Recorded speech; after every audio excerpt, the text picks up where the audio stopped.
사랑의 샘 평화의 소리 KCR 11시 종합뉴스 365 헬스 마이랑이 베이로 변호사 윤영준 에듀킹덤 컬리지 다네모라 이해디자인 전망 좋은 창 JMP 로 이완상 변호사 공동 제공입니다. 뉴질랜드 뉴스입니다. 오클랜드 지역의 최근 건축 허가가 감소했음에도 불구하고 기록적인 수의 새 주택들이 계속해서 완공되고 있습니다. 오클랜드 카운슬의 최근 수치에 따르면 2월 한 달 동안 1,583개의 신규 주택 건축 완공서를 받았으며 이는 작년 2월에 비해 무려 36%나 증가한 수치입니다. 신규 주택 건축 완공서는 건물이 완공될 때 발행돼 신규 주택 공급을 위한 최선의 척도가 되며 일반적으로 건물 공사 허가는 공사가 시작되기 전에 발행돼 향후 주택 공급 가능성을 나타냅니다. 평균적으로 주거용 건물 허가서가 발급된 시점에서부터 건물이 완공되고 CCC가 발급될 때까지 약 2년이 소요됩니다. 전국적으로 허가된 주택의 수는 올해 2월까지 12개월 동안 전년 대비 거의 4분의 1이 감소했습니다. 그러나 최근 오클랜드 카운슬 수치는 허가된 신규 프로젝트의 둔화가 오클랜드 시장에서 완공된 신규 주택의 공급을 아직 늦추지 않고 있음을 뜻하고 있습니다. 오클랜드에서 완공된 신규 주택의 수는 새로운 프로젝트가 진행되는 횟수가 줄어들면서 어느 단계에서는 불가피하게 느려지기 시작할 것이지만 당분간은 18,642개의 새로운 주택이 지난 2월까지 1년 동안 CCC를 받으면서 공급이 강해 보입니다. 이는 12개월 동안의 기록이며 월 평균 또한 월 1,554채로 사상 최고치를 기록했습니다. 에리카 스탠포드 이민부 장관은 이민이 경제를 더 낮게 따라가고 있으며 더 엄격한 비자 규정으로 인해 더 떨어질 것이라고 말했습니다. 경제 활동이 둔화되고 정부가 저소득 근로자에 대한 비자 규정을 강화함에 따라 뉴질랜드에 입국하는 이민자의 수가 감소할 것으로 예상됩니다. 순이민은 지난 2023년 기록적인 14만 명을 기록했는데 이는 장기 연간 평균 3만 명 미만에서 크게 증가한 수치입니다. 팬데믹 이후 도착한 이주민들의 물결이 떠나기 시작하면서 출국이 급격히 증가하면서 순이주 숫자가 감소했지만 도착은 여전히 강세를 보이고 있습니다. 팬데믹 기간 동안 입국이나 출국이 거의 없었으며 순이주가 부정적으로 변했습니다. 그러나 경제는 활발해졌고 고용주들은 노동자들을 불러 모았습니다. 2022년 국경이 완전히 재개되자 이민자 도착은 매달 3천여 명 수준에서 작년 5월 최고 24,700명으로 증가했습니다. 1월 기준으로 도착 숫자 수는 2만 명을 조금 넘는 수준에서 정체됐습니다. 지난 토요일 에리카 스탠포드 이민부 장관은 이러한 지속 불가능한 순이주에 대응하여 일부 취업 비자 규정을 강화할 것이라고 발표했습니다. 이민부 장관은 영어 능력을 강화하고 고용주가 워크앤인컴에 광고하도록 하는 등 Accredited Employer Worker 비자에 대한 일련의 변경 사항을 제시했습니다. 이러한 변화는 보다 스마트하고 지속 가능한 이민 시스템을 만드는 보다 포괄적인 업무 프로그램의 시작이었습니다. 이민부 장관은 또한 충분한 인프라 투자와 함께 미래 성장에 부합하는 일종의 장기 인구 계획을 만들겠다고 밝혔습니다. 지난 수요일 이민부 장관은 더 엄격한 취업 비자 규정이 뉴질랜드에 입국하는 이민자 수에 어떤 영향을 미칠지 추정할 수는 없다고 말했습니다. 이 정책의 주요 목표는 이민자의 구성을 더 높은 기술 수준으로 전환하는 것이었지만 이는 전체 이민자 수에도 영향을 미칠 것입니다. 지난 1년 반 동안 이 나라에 유입된 저숙련 이민자의 수는 상당히 많았으며 그 수가 줄어들 것으로 예상된다고 스탠포드 이민부 장관은 말했습니다. 그러나 이민부 장관이 그 하락폭에 대해 대략적인 추정을 하는 것조차 너무 어려웠습니다. 스탠포드는 비즈니스 혁신 고용부에 모델링을 요청했지만 결정하기가 매우 어렵다는 조언을 받았다고 말했습니다. 공인 고용주 근로자 비자에 대한 광범위한 변경은 이민자의 기술 수준을 높이거나 특정 인력 부족을 위해 열렸던 경로를 폐쇄하는 것을 목표로 합니다.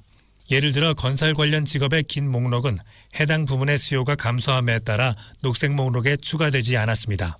대규모 토목공사 노동자, 도로교통관리 작업자, 용접공, 배관공, 선삭공, 라인마커와 같은 직업에 종사하는 근로자는 더 이상 빠른 거주 자격을 얻지 못할 것입니다. 낮은 기술 카테고리에 지원하려면 특정 수준의 영어가 필요하며 장래 고용주는 먼저 고용 후보자를 위해 워크앤인컴 조항들을 살펴봐야 합니다. 최대 체류 기간은 5년에서 3년으로 줄어들고 일반 기술 수준 기준점은 대부분의 직종에서 높아집니다. 이민부 장관에 따르면 버스 및 트럭 운전사를 위한 취업 경로는 이제 부족분이 채워졌기 때문에 신규 지원자에게 폐쇄됐습니다.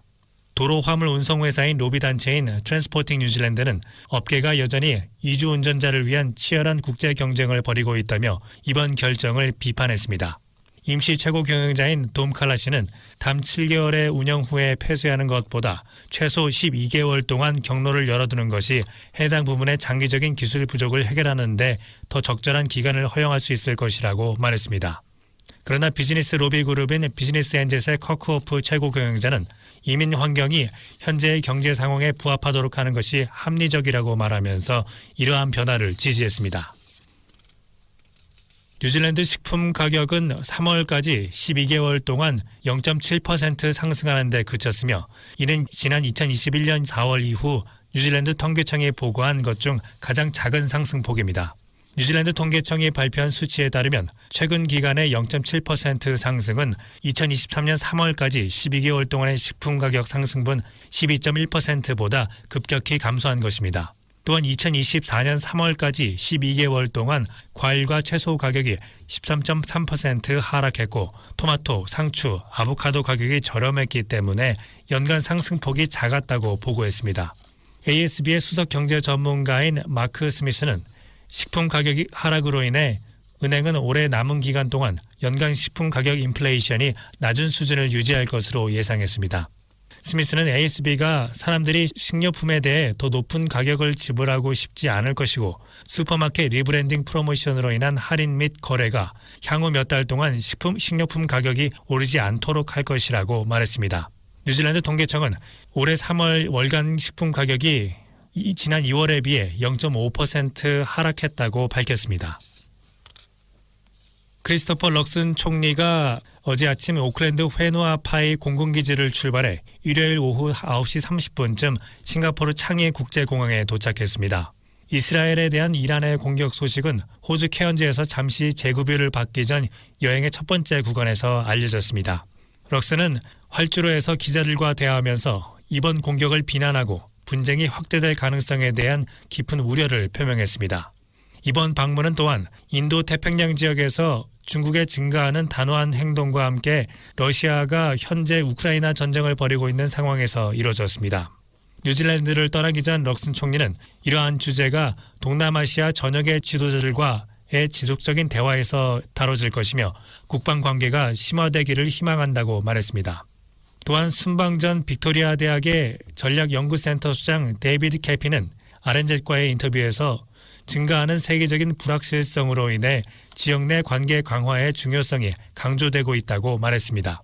마찬가지로 전직 외교관인 찰스 피니는 지금이 소규모 국가들이 협력하고 현명하게 운영할 수 있는 적절한 시기라고 말했습니다. 24명의 기업 대표단에게 제공된 서면 브리핑에서 럭슨 총리는 세 국가 모두 다양한 무역과 수출 촉진에 대한 정부의 역할이 매우 중요하다고 언급했습니다. 럭슨 총리는 싱가포르를 뉴질랜드의 가장 중요한 수출 시장 중 하나라고 설명하면서 이 지역이 세계에서 5번째로 큰 경제 규모를 가지고 있으며 가장 빠른 성장률을 자랑한다고 언급했습니다. 뉴스어블은 뉴질랜드의 도로의 일부 구간들이 도로 재포장 시효가 수십 년이 지났다는 것을 밝혔습니다. 교통부 장관은 도로망을 유지하기 위해 더 많은 일을 해야 한다고 언급했습니다. 리텔튼 터널은 크라이스처치와 리텔튼을 연결하는 중요한 터널이지만 이 터널을 통과하는 노면은 설계 수명이 거의 50년이나 지났습니다. NZTA의 도로망의 거의 3분의 1이 도로의 설계 수명 기준으로 도로 재포장 시기가 지났으며 이는 2022년 말과 동일한 비율입니다. 시먼 브라운 교통부 장관은 분명히 용납할 수 없는 일이라며 분명히 현재의 주요 고속도로망 유지를 더 잘해야 한다고 말했습니다. 가장 오래전에 도로 재포장 시기가 만료된 도로는 지난 1996년에 만료된 와이카토의 30번주 고속도로 일부와 1985년에 만료된 서부 해안의 67번주 고속도로 일부를 포함해 뉴질랜드 전역에 흩어져 있습니다. 뉴질랜드 교통국의 빌리 클레멘스는 맨홀, 도로 표면 문제, 침하, 수송 속도를 늦추는 그 외 요인들로 이는 역대 정부에 걸쳐 장기적인 유지보수 적자가 발생한 결과라고 말했습니다. 정부의 새로운 교통계획 초안은 6억 4천만 달러의 자원을 증가시키고 도로망의 11%를 매년 재포장하는 것을 목표로 하고 있습니다. 지금까지 전해드린 뉴질랜드 뉴스는 뉴스허브, 원뉴스, RNZ, 뉴질랜드 헤럴드, 스토프, 인터레스트.co.nz에서 간추렸습니다. 오늘의 환율 정보입니다. 뉴질랜드 달러화 대비 원화의 기준 환율은 822원 07전, 한국에서 보낼 때 830원 29전, 한국에서 받을 때 813원 85전입니다.